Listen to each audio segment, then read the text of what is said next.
Welcome back to my channel stories with Satyam. आज मैं आपको सुनाऊंगा मुंशी प्रेमचंद्र की लिखी कहानी आधार। कहानी को सुनने से पहले चैनल को सब्सक्राइब करें ताकि आने वाले वीडियोस आप तक पहुंच सकें। सारे गांव में मथुरा का सा गठीला जवान ना था। कोई 20 बरस की उम्र थी। मसे भींग रही थी।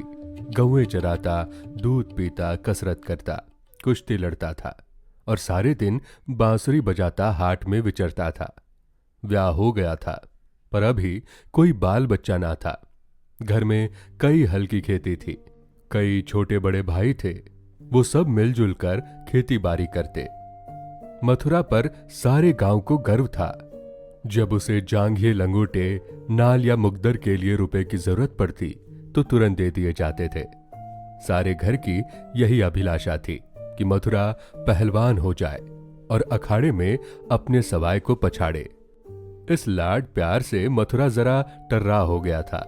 गाय किसी के खेत में पड़ी है और आप अखाड़े में दंड लगा रहे हैं। कोई उल्हाना देता तो उसकी त्योरियां बदल जाती।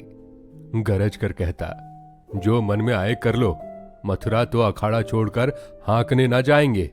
पर उसका डील डॉल देखकर किसी को उससे उलझने की हिम्मत ना पड़ती। लोग गम खा जाते। गर्मियों के दिन थे। ताल तलैया सूखी पड़ी थी। जोरों की लू चलने लगी थी। गांव में कहीं से एक सांड आ निकला और गौओं के साथ हो लिया। सारे दिन गौओं के साथ रहता, रात को बस्ती में घुस आता और खूंटों से बंधे बैलों को सिंघों से मारता। कभी किसी की गीली दीवार को सिंघों से खोद डालता। घर का कूड़ा सिंघों से उड़ाता। कई किसानों ने साग भाजी लगा रखी थी। सारे दिन खींचते खींचते मरते थे। ये सांड रात को उन हरे भरे खेतों में पहुंच जाता और खेत का खेत तबाह कर देता। लोग उसे डंडों से मारते, गांव के बाहर भगा आते, लेकिन जरा देर में गायों में पहुंच जाता। किसी की अक्ल काम न करती थी कि इस संकट को कैसे टाला जाए। मथुरा का घर गांव के बीच में था, इसीलिए उसके खेतों को सांड से कोई हानि न पहुंचती थी। गांव में उपद्रव मचा हुआ था और मथुरा को जरा भी चिंता ना थी। आखिर जब धैर्य का अंतिम बंधन टूट गया तो एक दिन लोगों ने जाकर मथुरा को घेरा और बोला, भाई कहो तो गांव में रहें, कहीं तो निकल जाए। जब खेती ही नहीं बचेगी तो रहकर क्या करेंगे? तुम्हारी गायों के पीछे हमारा सत्यानाश हुआ जाता है और तुम अपने रंग में मस्त हो। अगर भगवान ने तुम्हें बल दिया है तो इससे दूसरों की रक्षा करनी चाहिए। ये नहीं कि सबको पीस कर पी जाओ। सांड तुम्हारी गायों के कारण आता है और उसे भगाना तुम्हारा काम है, लेकिन तुम कानों में तेल डाले बैठे हो, मानो तुमसे कुछ मतलब ही नहीं। मथुरा को उनकी दशा पर दया आई। बलवान मनुष्य प्रायः दयालु होता है। बोला, अच्छा जाओ, हम आज सांड को भगा देंगे। एक आदमी ने कहा, दूर तक भगाना, नहीं तो फिर लौट आएगा। मथुरा ने कंधे पर लाठी रखते हुए उत्तर दिया, अब लौट कर नहीं आएगा। चिलचिलाती दोपहरी थी। मथुरा सांड को भगाए लिए जाता था। दोनों पसीने से तर थे। सांड बार बार गांव की ओर घूमने की चेष्टा करता, लेकिन मथुरा उसका इरादा ताड़कर दूर ही से उसकी राह छेंक लेता। सांड क्रोध से उन्मत्त होकर कभी कभी पीछे मुड़कर मथुरा पर तोड़ करना चाहता, लेकिन उस समय मथुरा सामना बचाकर बगल से ताबड़तोड़ इतनी लाठियां जमाता कि सांड को फिर भागना पड़ता। कभी दोनों अरहर के खेतों में दौड़ते, कभी झाड़ियों में। अरहर की खूंटियों में मथुरा के पांव लहूलुहान हो रहे थे। झाड़ियों में धोती फट गई थी, पर उसे इस समय सांड का पीछा करने के सिवा और कोई सुध ना थी। गांव पर गांव आते थे और निकल जाते थे। मथुरा ने निश्चय कर लिया कि इसे नदी पार भगाए बिना दम ना लूंगा। उसका कंठ सूख गया था और आंखें लाल हो गई थी। रोम रोम से चिंगारियां से निकल रही थी। दम उखड़ रहा था, लेकिन वो एक क्षण के लिए भी दम ना लेता था। 2-2.5 घंटों के बाद जाकर नदी आई। यहीं हार जीत का फैसला होने वाला था। यहीं से दोनों खिलाड़ियों को अपने दांव पेच के जौहर दिखाने थे। सांड सोचता था अगर नदी में उतर गया तो ये मार ही डालेगा। एक बार जान लड़ाकर लौटने की कोशिश करनी चाहिए। मथुरा सोचता था अगर वो लौट पड़ा तो इतनी मेहनत व्यर्थ हो जाएगी और गांव के लोग मेरी हंसी उड़ाएंगे। दोनों अपने अपने घात में थे। सांड ने बहुत चाहा कि तेज दौड़कर आगे निकल जाऊं और वहां से पीछे को फिरूं, पर मथुरा ने उसे मुड़ने का मौका ना दिया। उसकी जान इस वक्त सुई की नोक पर थी। एक हाथ भी चूका और प्राण भी गए। जरा पैर फिसला और फिर उठना नसीब ना होगा। आखिर मनुष्य ने पशु पर विजय पाई और सांड को नदी में घुसने के सिवाय और कोई उपाय ना सूझा।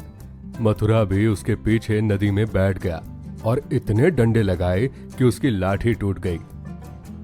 अब मथुरा को जोरों से प्यास लगी। उसने नदी में मुंह लगा दिया और इस तरह हौंक हौंक कर पीने लगा मानो सारी नदी पी जाएगा। उसे अपने जीवन में कभी पानी इतना अच्छा ना लगा था और ना कभी उसने इतना पानी पिया था।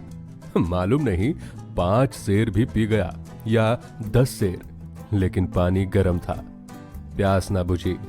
जरा देर में फिर नदी में मुंह लगा दिया और इतना पानी पिया कि पेट में सांस लेने की जगह भी ना रही।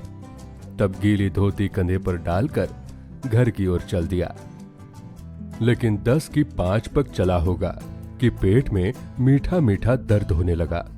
उसने सोचा दौड़कर पानी पीने से ऐसा दर्द अक्सर हो जाता है, जरा देर में दूर हो जाएगा। लेकिन दर्द बढ़ने लगा और मथुरा का आगे जाना कठिन हो गया। वो एक पेड़ के नीचे बैठ गया और दर्द से बेचैन होकर जमीन पर लौटने लगा। कभी पेट को दबाता, कभी खड़ा हो जाता, कभी बैठ जाता, पर दर्द बढ़ता ही जाता था। अंत में उसने जोर जोर से कराहना और रोना शुरू किया, पर वहां कौन बैठा था जो उसकी खबर लेता। दूर तक कोई गांव नहीं था, ना आदमी ना आदमजात। बेचारा दोपहरी के सन्नाटे में तड़प तड़प कर मर गया। हम कड़े से कड़ा घाव सह सकते हैं, लेकिन जरा सा भी व्यक्तिक्रम नहीं सह सकते। वही देव का सा जवान जो कोसों तक सांड को भगाता चला आया था, तत्वों के विरोध का एक वीर भी ना सह सका। कौन जानता था कि ये दौड़ उसके लिए मौत की दौड़ होगी।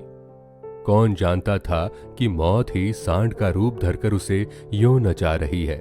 कौन जानता था कि जल जिसके बिना उसके प्राण ओठों पर आ रहे थे, उसके लिए विष का काम करेगा। संध्या समय उसके घर वाले उसे ढूंढते हुए आए। देखा तो वो अनंत विश्राम में मग्न था। 1 महीना गुजर गया। गांव वाले अपने काम धंधे में लगे। घर वालों ने रो धोकर सब्र किया, पर अभाग्नि विधवा के आंसू कैसे पूछते। वो हरदम रोती रहती। आंखें चाहे बंद भी हो जाती, पर हृदय नित्य रोता रहता। इस घर में अब कैसे निर्वाह होगा, किस आधार पर जीऊंगी। अपने लिए जीना या तो महात्माओं को आता है या लंपटों को ही। अनुपा को ये कला क्या मालूम। उसके लिए तो जीवन का एक आधार चाहिए था, जिसे वो अपना सर्वस्व समझे, जिसके लिए वो जिए, जिस पर वो घमंड करे। घर वालों को ये गवारा ना था कि वो कोई दूसरा घर करे, इसमें बदनामी थी। इसके सिवाय ऐसी सुशील, घर के कामों में कुशल, लेन देन के मामलों में इतनी चतुर और रंग रूप की ऐसी सराहनीय स्त्री किसी दूसरे के घर में पड़ जाना उन्हें असहाय था। उधर अनुपा के मैके वाले एक जगह बातचीत पक्की कर रहे थे। जब सब बातें तय हो गई तो एक दिन अनुपा का भाई उसे विदा कराने आ पहुंचा। अब तो घर में खलबली मच पड़ी। इधर कहा गया था हम विदा ना करेंगे। भाई ने कहा हम बिना विदा कराए मांगेंगे नहीं। गांव के आदमी जमा हो गए थे। पंचायत होने लगी थी।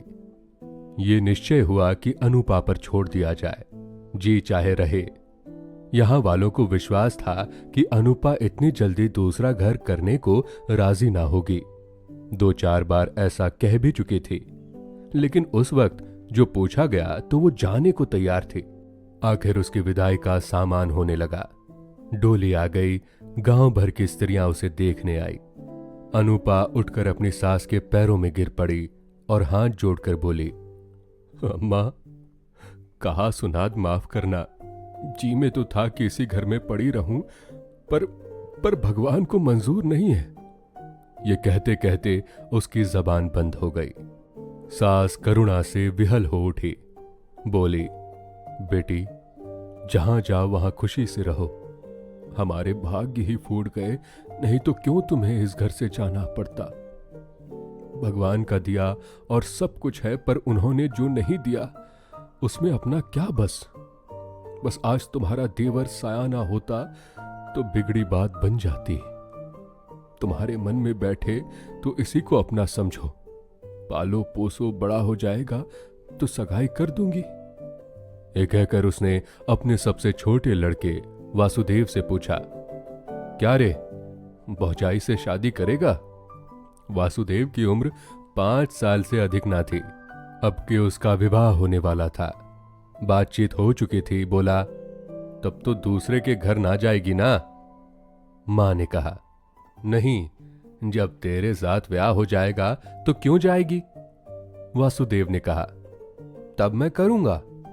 मां ने कहा, अच्छा, उससे पूछ, तुमसे ब्याह करेगी? वासुदेव अनूप की गोद में जा बैठा और शर्माता हुआ बोला, हमसे ब्याह करोगी? ये कहकर वो हंसने लगा, लेकिन अनूप की आंखें डबडबा गई। वासुदेव को छाती से लगाते हुए बोली, अम्मा, दिल से कहती हो?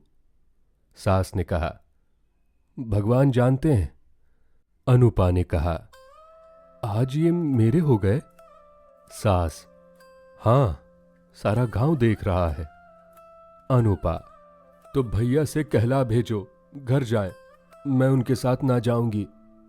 अनुपा को जीवन के लिए आधार की जरूरत थी। वो आधार मिल गया। सेवा मनुष्य की स्वाभाविक वृत्ति है। सेवा ही उसके जीवन का आधार है। अनुपा ने वासुदेव का लालन पोषण शुरू किया। उपटन और तेल लगाती, दूध रोटी मलमल के खाती। आप तालाब नहाने जाती तो उसे भी नहलाती, खेत में जाती तो उसे भी साथ ले जाती। थोड़े ही दिनों में उससे हिल मिल गया और एक क्षण भी उसे ना छोड़ता। मां को भूल गया। कुछ खाने को जी चाहता तो अनुपा से मांगता। खेल में मार खाता तो रोता हुआ अनुपा के पास आता। अनुपा ही उसे सुलाती, अनुपा ही जगाती। बीमार हो तो अनुपा गोद में लेकर बदलू वैद्य के घर जाती और दवाएं पिलाती। गांव के स्त्री पुरुष उसकी ये प्रेम तपस्या देखते और दांतों उंगली दबाते। पहले बिरले ही किसी को उस पर विश्वास था। लोग समझते थे 1-2 साल में इसका जी ऊब जाएगा और किसी तरह का रास्ता लेगी। इस दुधमुहे बालक के नाम कब तक बैठी रहेगी? लेकिन ये सारी आशंकाएं निर्मूल निकली। अनुपा को किसी ने अपने व्रत से विचलित होते ना देखा। जिस हृदय में सेवा का स्रोत बह रहा हो, स्वाधीन सेवा का, उसमें वासनाओं के लिए कहां स्थान? वासना का वार निर्मम, आशाहीन, आधारहीन प्राणियों पर ही होता है। चोर की अंधेरे में ही चलती है, उजाले में नहीं। वासुदेव को भी कसरत का शौक था। उसकी शक्ल सूरत मथुरा से मिलती जुलती थी। डील डॉल भी वैसा ही था। उसने फिर अखाड़ा जगाया और उसकी बांसुरी की ताने फिर खेतों में गूंजने लगी। इस भांति 13 बरस गुजर गए। वासुदेव और अनुपा में सगाई की तैयारी होने लगी। लेकिन अब अनुपा वो अनुपा ना थी जिसने 15 वर्ष पहले वासुदेव को पति भाव से देखा था। अब उस भाव का स्थान मातृभाव ने लिया था। इधर कुछ दिनों से वो एक गहरे सोच में डूबी रहती थी। सगाई के दिन ज्यों-ज्यों निकट आते थे उसका दिल बैठ जाता था। अपने जीवन में इतने बड़े परिवर्तन की कल्पना से ही उसका कलेजा दहक उठता था। जिसे बालक की भांति पाला पोसा, उसे पति बनाते हुए लज्जा से उसका मुंह लाल हो जाता था। द्वार पर नगाड़ा बज रहा था। बिरादरी के लोग जमा थे। घर में गाना हो रहा था। आज सगाई की तिथि थी। सहसा अनुपा ने जाकर सास से कहा, अम्मा, मैं तो लाज के मारे मरी जा रही हूं। सास ने भौचक्की होकर कहा। क्यों बेटी, क्या है? अनुपा, मैं सगाई नहीं करूंगी। सास ने कहा। कैसी बात करती हो बेटी, सारी तैयारी हो गई है, लोग सुनेंगे तो क्या कहेंगे? अनुपा ने कहा। जो चाहे कहे, जिसके नाम पर 15 वर्ष बैठी रही उसी के नाम पर अब भी बैठी रहूंगी। मैंने समझा था मर्द के बिना औरत से रहा ना जाता होगा। मेरी तो भगवान ने इज्जत आबरू निभा दी। जब नई उम्र के दिन कट गए तो अब कौन चिंता है। वासुदेव की सगाई कोई लड़की खोजकर कर दो। जैसे अब तक उसे पाला उसी तरह अब उसके बाल बच्चों को पालूंगी।